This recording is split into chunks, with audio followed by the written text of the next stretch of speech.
Hello, my name is Peter Howard. Welcome back to FS Statistics video. You can find me on Twitter at PAHowdy. Today I'm going to do the video portion of my recent article on FS Statistics about wide receivers breakouts and when wide receivers are more likely to break out. For the video portion, I mostly want to tell you where I got the data, where you can get the data, and what I did with it, just to provide some context and maybe a little more understanding of what the data set I created from FS Statistics data was, to make the conclusions I did in the article.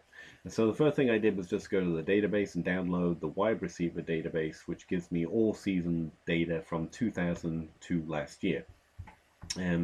That looks very much like this. I have edited this one quite a lot. It won't take nearly as much time to describe as it did to do, just to throw that out there, but still. All of this data is actually available because my tendency is to throw it all up in a Google Sheet. So if you go to my Twitter timeline, my pinned tweet actually takes you to my market share database. That's college data for all rookie prospects since 2014. And if you look in the second tab over here, you actually see links to different Google Sheets I've got. This isn't a plug so much as if you're interested in the data from that specific article. I also have the breakout wide receivers down here. If you click this link, you get a copy of the spreadsheet, literally, that I'm going to be talking about today in the video, and that I was using to create or write the article for F Statistics. So, what did I do to it? Well, apart from making all this pretty gray color right here, because I should have got more inventive with the color, I guess. I can't remember the order I did these things. Well, let's pretend the first thing I did was count how many seasons for each player I actually have in the database. Now, you know if you've looked before, and if you haven't, you know that this is listed by season, not by individual player. So every season a player has played in the NFL since 2000 is listed on a separate line, and therefore everything that I count will be listed the same on each line. And it's important to know for when you're skipping or trying to search through the database to find something out or to analyze the information, that you're looking at it by season, not by player. So, number of seasons was important to provide context, just for the overall data set, I felt. But I also needed to know when the first season each player had in the database that FS Statistics gives us was, because I'm interested in breakout wide receiver, and Jerry Rice kind of makes my case here. Jerry Rice played for a long time before our database begins. So I don't want anything I create, the results page that we're going to look at in a moment, to be looking up Jerry Rice's stats in his 16th season and then saying that's the year he broke out for 800 yards, because he broke out a long time before 2000 when he was playing in his 16th season. So by looking up when each player's first season was, I was able to take them out of the database, which shrunk it a little bit to just over 2,100 lines or so, with 570 odd players still left in there. So still a significant enough sample to start searching, but I did reduce it to only players with who played their first season since 2000. The quicker way of saying that is that now the only players that are available are those who have been drafted since the year 2000, not just all players who all seasons since 2000, which is what the original database is. I did the same for counting the number of seasons that each player had with 800 receiving yards and with 1,000 receiving yards, and then I found the first year that I actually did that. Now, there is no easy function in Excel or Google Sheets for finding the first or the lowest number in a list of variables when you place a condition on it. And that probably made a few of you just fall asleep. But essentially, I can't ask, there is nothing I can type into this cell here to have it look that up automatically. And with 2,000 lines, you need it to do it automatically. Going through individually is just extremely time consuming, though possible. You don't have to do that, because I've already done it, and FS Statistics gives us all the data we need to do that. The formulas I was using to count seasons, for example, in these two columns I was talking about, And then in the number of 800 yards and number of 1,000-yard receiving yards was just count if s, which counts however many numbers there are in any particular column you ask it to, but the S means I can put conditions on it. So I was able to say only with 800 receiving yards and with this name, for example. I don't want this to turn into a how to Excel video or anything, but just if anyone's interested, that's a very easy for me to look up if you want to start playing with the database yourself. There is no function to find out the youngest one unless you know how to use array formulas, which never worked quite right for me. So I used, I isolated 3 different columns and then used the address function. I went through that on Twitter more than I'm going to in this video, but I found a workaround. But still, once it's all said and done, then I'm able to limit the data set by the first season that players who managed 1,000 yards in their first season, and I can organize the data set that way. So here's all 10 players since 2000 who got 1,000 yards receiving in their rookie year, and there's only 10 of them. Now that's fun to play with and investigate the trend further, but we need a results page to understand what we're looking at on a broad view.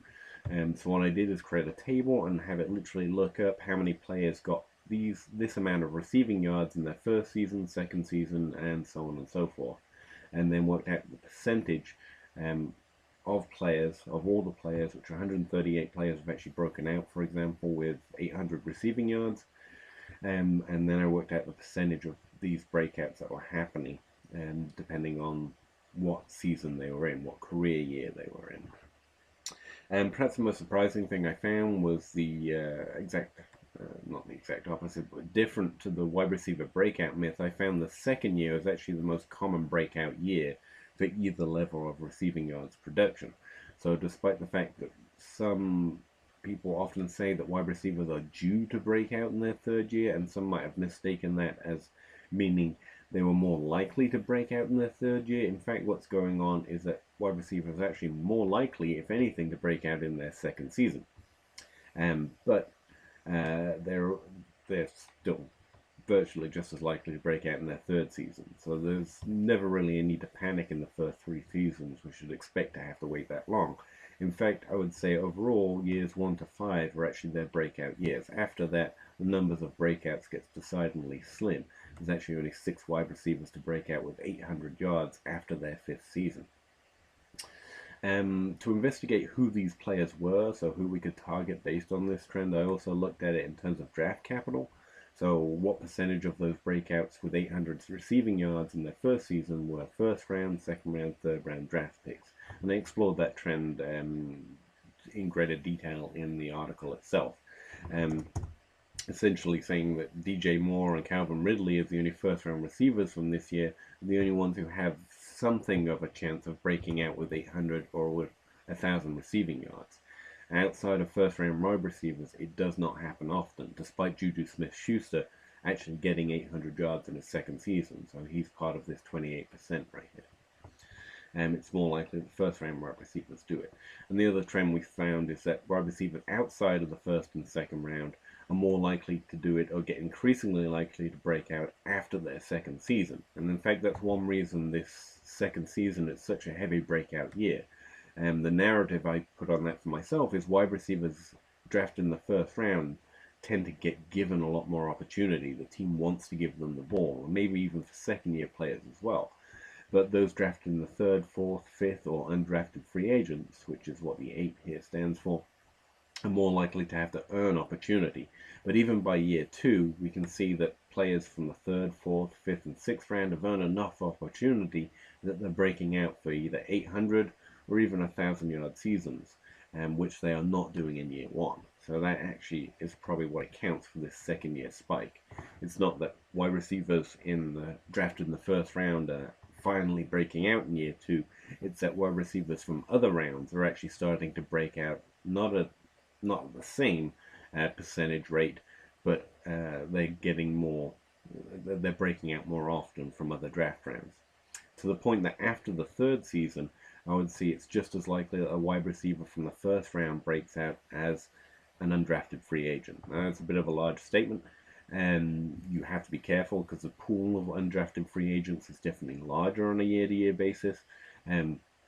But I think with caution, we can definitely say that wide receivers, after their third year, draft capital is not as much of an indicator of who is more likely to break out as their potential opportunity or other production things we have noticed about them in the NFL.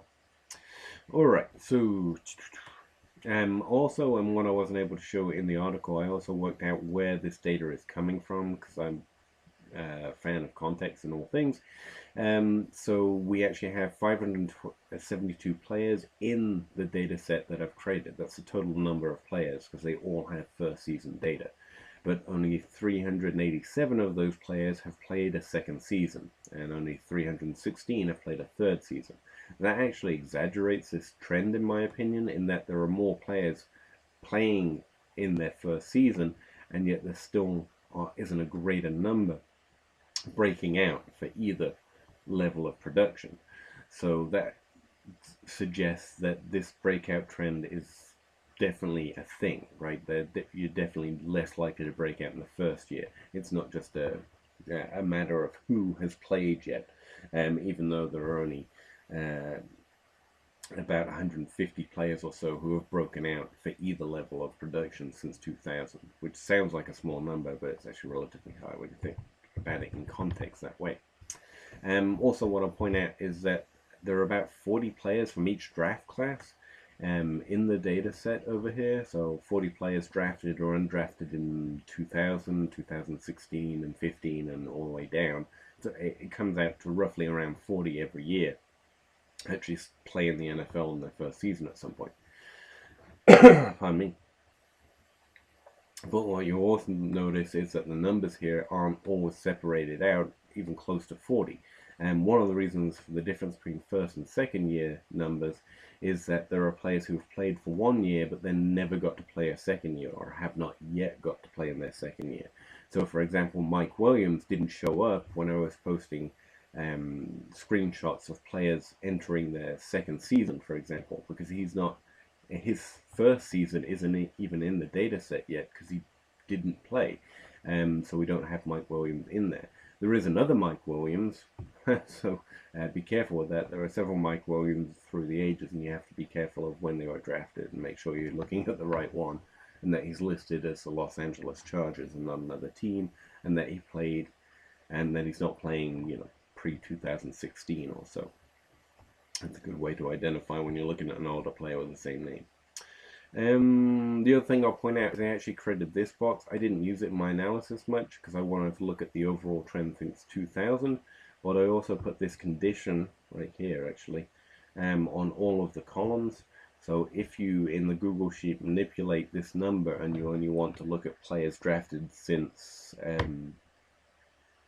I don't know, 2008 maybe. That's a 10. Whoops.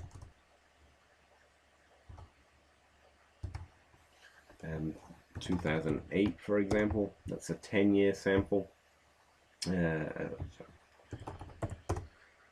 a 10-year sample as opposed to a 17-year sample. It still shows you, it updates it all for you as well in that Google spreadsheet. We're not doing that in this video, and it's not what I did for the article either, but it's a function that I built into the Google Sheet that you can use just as well. So that's 14 minutes of probably more than enough me talking about a spreadsheet for anyone to all enjoy. If you stuck with it this far, I really appreciate it. If you have any questions or comments about the article or the video or the data itself, please let me know. You can contact me on Twitter anytime at PA Howdy. So thanks for checking it out, and I will talk to you again another time.